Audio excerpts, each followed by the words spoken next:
অনলাইনে উপস্থিত আর ইষ্টপ্রাণ দাদা মায়েরা আমাকে আনন্দিত জয় গুরু। শোনা যাচ্ছে? শোনা যাচ্ছে? হ্যাঁ, হ্যালো। শোনা যাচ্ছে। আগে বলেন। আগে জয় গুরু, জয় গুরু।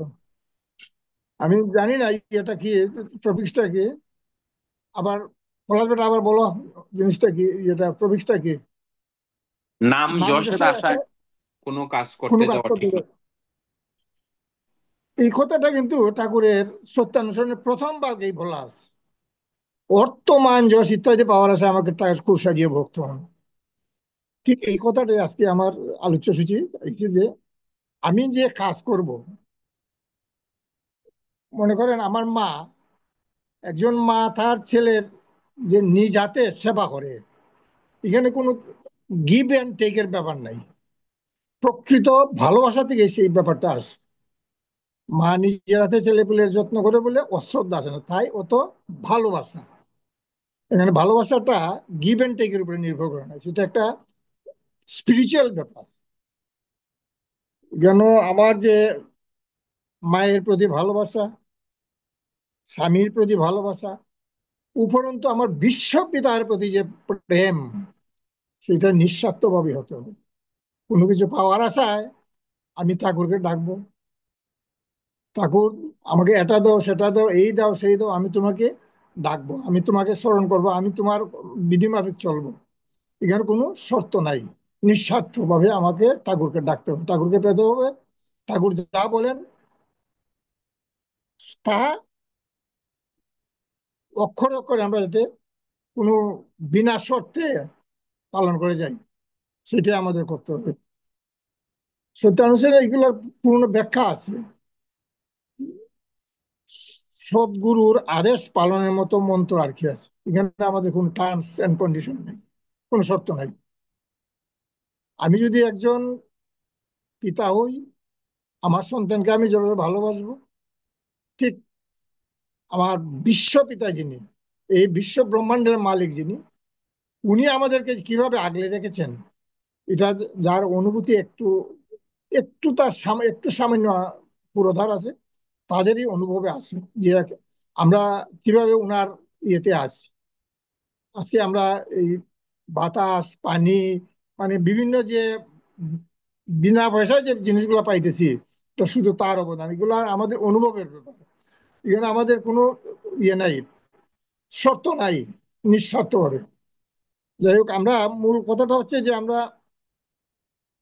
ঠাকুর ধরেছি, তার তাকে তার যে বিধিবিধান, সেই বিধিবিধানটা আমি কিভাবে মানবো, আমার আচরণিক পরিবর্তনটা আমার কিভাবে আসবে। এখানে আমার কোনো নাম আসবে না, যশ আসবে না, তার জন্য না। ঠাকুর বলছেন যে তুমি কর্ম করলে তো নাম যশ তোমার পিছু পিছু ধাবে, পিছু পিছু তোমাকে খুঁজে যাবে, তোমার নাম যশ তোমাকে খুঁজতে হবে না, উপরন্তু নাম যশ তোমাকে খুঁজে খুঁজে যাবে।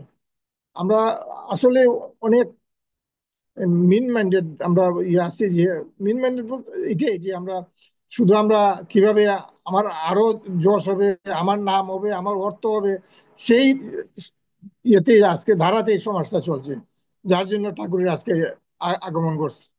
সেই ধারা থেকে আমাদেরকে টার্ন করাইয়া ইষ্টের প্রতি কিভাবে আমরা ধাবিত হইতে পারি, সেই পথগুলো ঠাকুর বলিয়া দিচ্ছেন, যাতে আমরা এই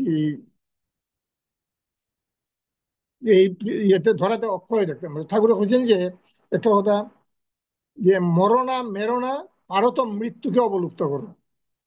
মৃত্যুরে তো কেউ অবলুপ্ত করতে পারে না, ঠাকুর দেখাই দিচ্ছেন যে মৃত্যুকে কিভাবে অবলুপ্ত করা যায়।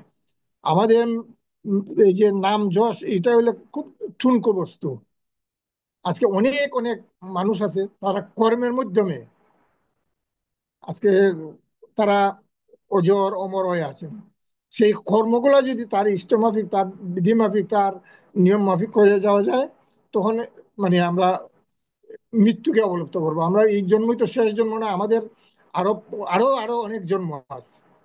বিগত জন্মের কথা আমাদের স্মরণ নাই, আগত আরো অনেক জন্ম আছে।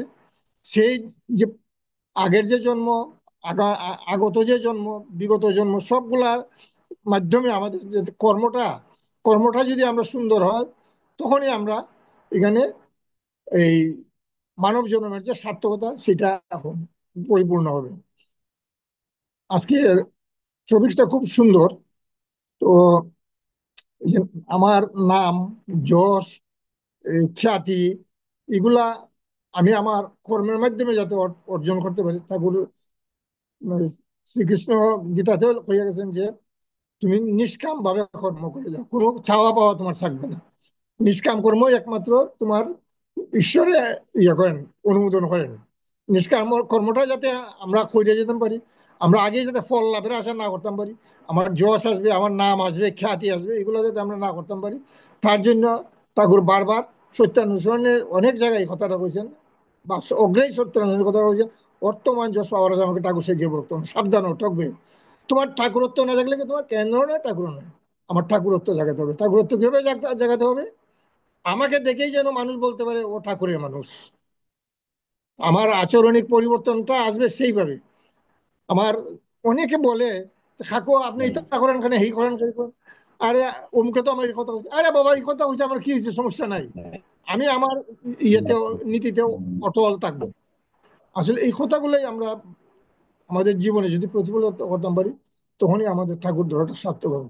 সবার মঙ্গল এবং সুস্থ জীবন ও দীর্ঘায়ু কামনা করে, ইষ্টময় জীবন ইয়ে করে আমি আমার বক্তব্য শেষ করছি। আমি পলাশ বাবাজিকে অত্যন্ত ধন্যবাদ দিতেছি।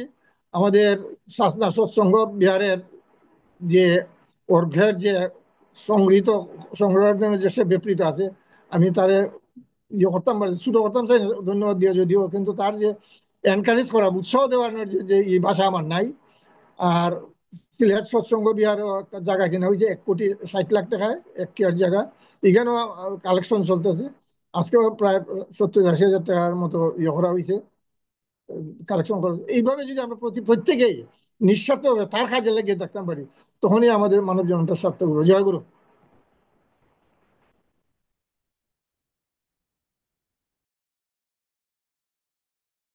জয় গুরু।